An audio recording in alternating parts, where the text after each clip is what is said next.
नमस्ते। आज हम जानते हैं विटामिन डी इतना ज़्यादा ज़रूरी क्यों है।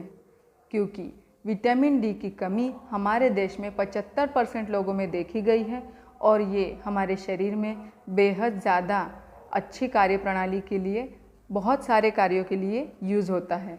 और इसीलिए विटामिन डी की कमी से हमें क्या हो सकता है, इसके लक्षण क्या हो सकती है, हमारे शरीर में विटामिन डी बनने की प्रोसेस क्या है, इसके सोर्सेस क्या है, सप्लीमेंट्स का इसमें क्या रोल है, उसी प्रकार इसकी डिफिशियंसी में किस प्रकार से डील करें, इन सब के बारे में आज की वीडियो में हम जानेंगे। इसका मुख्य तौर पे कार्य कहाँ कहाँ होता है इसके बारे में जानते हैं। ये ब्रेन में सर्कैडियन रिदम रेगुलेट करने में काम आता है। इसके कारण हमारे स्लीप पैटर्न ठीक रहते हैं, हमें सही ढंग से नींद लगती है और स्लीप एपनिया, मेमोरी लॉस, याददाश्त कमज़ोर हो जाना, अल्जाइमर्स, पार्किंसंस, इस प्रकार की बीमारियां भी होने से हम बच सकते हैं। उसी प्रकार ये डोपामिन और सेरोटोनिन, ये हमारे हार्मोन्स को, जो हमारे मूड, खुशी, गम, इस प्रकार के जो हमारे एहसास है, इमोशंस है, इसको जगाते हैं। इसमें भी इसका अहम भूमिका होती है। इसके कारण मूड चेंजेस होना स्वाभाविक हो सकता है। उसी प्रकार से स्किन इश्यूज़ हो रहे हैं, पिगमेंटेशन, एक्ने, तो इस प्रकार की समस्या के लिए हम कभी नहीं सोचते हैं, पर इसमें भी हमें विटामिन डी के बारे में ज़रूर सोचना चाहिए। उसी प्रकार हेयर फॉल हो रहा है, बाल पक रहे हैं, ब्रिटल हो रहे हैं, तो इस प्रकार की समस्या में भी विटामिन डी के बारे में एक बार सोच लेना सबसे अच्छा होता है। उसी प्रकार से हमारे नेज़ल पैसेज में वायरसेस और बैक्टीरिया से लड़ने के लिए जो प्रणाली होती है, उसमें विटामिन डी का अहम रोल होता है। इसीलिए अगर हमारा नाक बंद लग रहा है, साइनसाइटिस बार बार हो रहा है, राइनाइटिस हो रहा है, तो हमें विटामिन डी के बारे में सोच लेना चाहिए। उसी प्रकार इम्यून सिस्टम में भी इसका बहुत बड़ा रोल होता है। ये इम्यून सेल्स को ट्रेन करने में मदद करते हैं। इसके कारण हमें ऑटो इम्यून डिसीजेस हो सकती है। इसी प्रकार अगर हमें बार बार इन्फेक्शंस हो रहे हैं तो विटामिन डी की कमी हो सकती है। लंग्स में भी इसका अच्छा रोल होता है। ये अस्थमा, जैसे कि बच्चों में अस्थमा हो जाता है, ऐसे कंडीशंस में विटामिन डी की कमी के कारण भी यह हो सकता है। ऐसे बच्चों को धूप में अगर खेलने दिया जाए सुबह की थोड़ी देर, तो इनका प्रॉब्लम काफ़ी हद तक कम हो जाता है। उसी प्रकार मसल्स और बोन्स में इसका इम्पोर्टेंस क्या होता है, ये तो हम सभी लोग जानते ही हैं। क्योंकि हम कैल्शियम बढ़ाने वाली चीज़ों का अगर सेवन कर रहे हैं, पर विटामिन डी की अगर कमी है, तो हमारे बोन्स के लिए पर्याप्त मात्रा में कैल्शियम हमारी डाइजेस्टिव सिस्टम से एब्जॉर्ब नहीं हो पाएगा। शरीर में विटामिन डी बनने के लिए हमारी स्किन के नीचे कोलेस्ट्रॉल का लेयर होता है, यानी फैट होता है। उस पर जब अल्ट्रावायलेट रेस की किरणें, सूर्य की किरणें पड़ती है, तब विटामिन डी शरीर में बनना शुरू हो जाता है। अब हम ये जानते हैं कि कौन कौन सी चीज़ों से हमें ये बचाता है।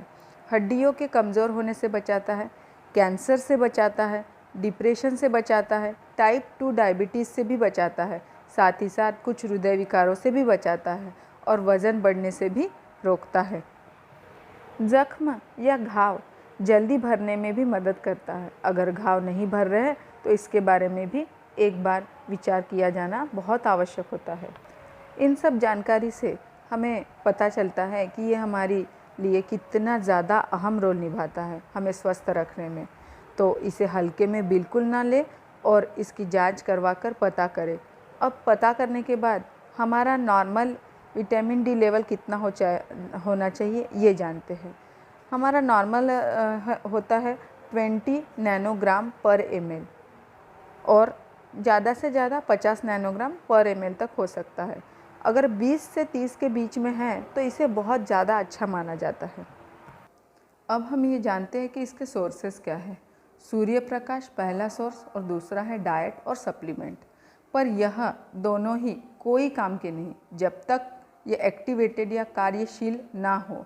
तो पहले ये लीवर में जाता है, प्रोसेस होता है, उसके बाद किडनी में जाता है और फिर इसमें एक्टिवेशन होके हमें एक्टिवेटेड विटामिन डी मिलता है, जो कि शरीर इस्तेमाल करता है और जिसके कारण हम स्वस्थ रह सकते हैं। अब इसके नेचुरल सोर्सेस में है सन एक्सपोजर, जो हमें रोज़ दिन में 15 मिनट तक सूर्य की किरणों में बैठने पर मिलता है। अब इसका सही समय क्या है? 15 मिनट सनलाइट में बैठने का सही समय वही है जो कि हम आराम से बैठ सके, एकदम तेज़ धूप ना हो, हम उसको सह सके। वही धूप हमारे शरीर में विटामिन डी बनने में मदद करेगी। दूसरा सोर्स है फूड। फूड में आता है मशरूम, सबसे ज़्यादा ज़रूरी है ये विटामिन। इसमें मशरूम में अपने आप विटामिन डी बनता है क्योंकि ये सूर्य प्रकाश में उसको बनाने के लिए सक्षम है।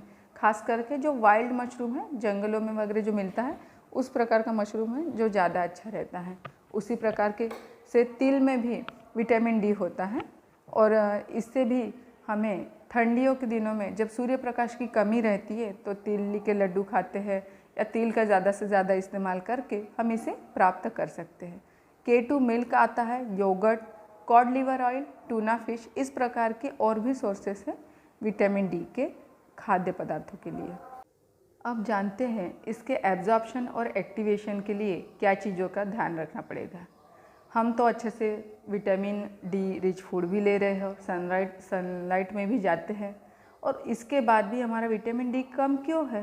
क्योंकि अगर आप ज़्यादा प्रोसेस फूड खा रहे हैं तो इसका एब्जॉर्प्शन आपके पेट से ठीक से नहीं होगा और ये आपके शरीर को कोई काम नहीं आएगा। उसी प्रकार से हमें गुड फैट, यानी जो अच्छा फैट होता है, जो कोलेस्ट्रॉल चाहिए विटामिन डी बनाने के लिए, वो भी हमें लेना आवश्यक है, जो हमें अखरोट, बादाम, नट्स, सीड्स ऐसी चीज़ों से मिलेगा। उसी प्रकार से हमें रोज़ एक्सरसाइज, योगा या कुछ ना कुछ बॉडी मूवमेंट जिससे हमारे शरीर में एक्टिवेशन होता रहे, ऐसी चीज़ों का करना, व्यायाम बहुत ज़रूरी होता है। अगर हमारे ब्लड टेस्ट में विटामिन डी कम आ ही जाता है तो इसके लिए सप्लीमेंट्स लेना कोई भी बुरा नहीं है, कोई हार्मफुल नहीं है, इसका कोई साइड इफ़ेक्ट नहीं है। बट नेचुरल सोर्सेस हमेशा अच्छे ही माने जाएंगे। तो ये विटामिन जो है ये फैट सोल्यूबल विटामिन होता है, इसलिए अच्छा फैट शरीर में रहना भी आवश्यक है। तो अगर आपको सिर दर्द, माइग्रेन, कोई भी प्रकार का हेडेक, लो इम्यूनिटी और हमेशा इन्फेक्शन होना, पुराना दर्द, नींद की समस्या, कोई भी hair problem, skin problem, depression, घाव जल्दी नहीं भरना, याददाश्त कमज़ोर होना और वज़न बढ़ना, इनमें से कुछ भी है तो सतर्क हो जाए और आज ही अपना विटामिन डी टेस्ट करवाए और इसका इलाज करें। धन्यवाद। स्वस्थ रहे, खुश रहे। अगर आपने हमारे चैनल को सब्सक्राइब नहीं किया है तो आज ही हमारे चैनल को लाइक, शेयर और सब्सक्राइब कीजिए। धन्यवाद।